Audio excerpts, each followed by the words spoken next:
Atinto Coalition nakabalik na matapos ang matagumpay na misyon sa Baho de Masinloc. Ang update dyan alamin sa sentro ng balita ni Rod Lagusad live.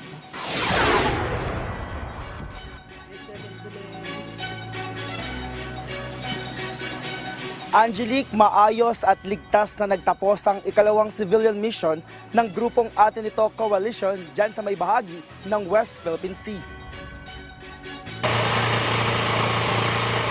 Madaling araw na kanina na nakauwi ang contingent ng Atinto na kinabibilangan ng mga commercial fishing vessel sa Subic Port dito sa Zambales.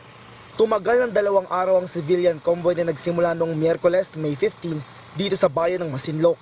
Sa kabuuan, nasa 6,000 litro ng krudo at nasa 1,000 food packs ang naipamahagi sa 670 na mga mangingisda.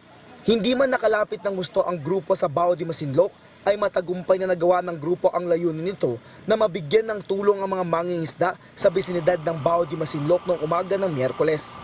Ayon sa Atinto, naging matagumpay ang misyon matapos na makarating ang advance team ng civilian convoy na unang umalis ng 1 araw bago pa magsimula ang convoy.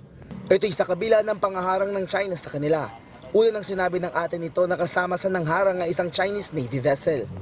Nakalapit ang naturang advance team sa layong 25 hanggang 30 nautical miles mula sa Baho de Masinloc.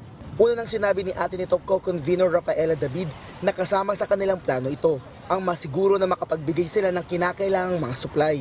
Nakapagsagawa rin ng grupo ng regata o convoy sa exclusive economic zone ng bansa kasama na ang nasa 100 fishing boats at maging ang paglalagay ng symbolic marker sa West Philippine Sea. Nakapagdaos rin ng Thanksgiving prayer bago umuwi kasunod ng matagumpay na civilian mission. Sa tanong kung magkakaroon uli ng kaparehong misyon, binigyan din ng Atinto na dapat maging normal lang ang pagpunta ng mga sibilyan sa West Philippine Sea na bahagi ng teritoryo ng bansa. Umaasa naman ang grupo na hindi ito ang huling magiging misyon sa West Philippine Sea. Angelique, nagpasalamat naman ang grupong Atinto sa naging tulong ng Philippine Coast Guard at maging ng National Task Force on West Philippine Sea at maging ng AFP Northern Luzon Command. Kasama rin sa kanilang pinasasalamatan ay ang kanilang mga naging donor at mga sumuporta sa katatapos lang na civilian mission. Angelique? Yes, Rod, sa mga nakausap mong mga mangingisda, ano ang reaksyon nila kapag nakakakita sila ng mga malalaking barko ng China dyan sa karagatan?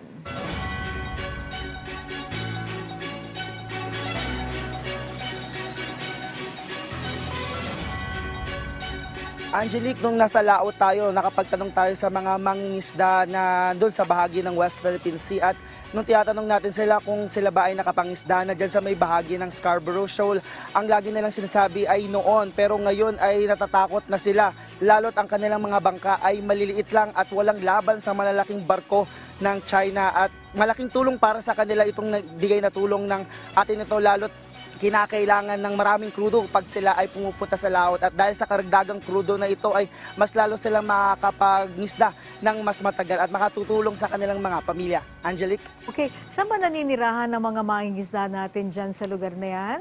Rod?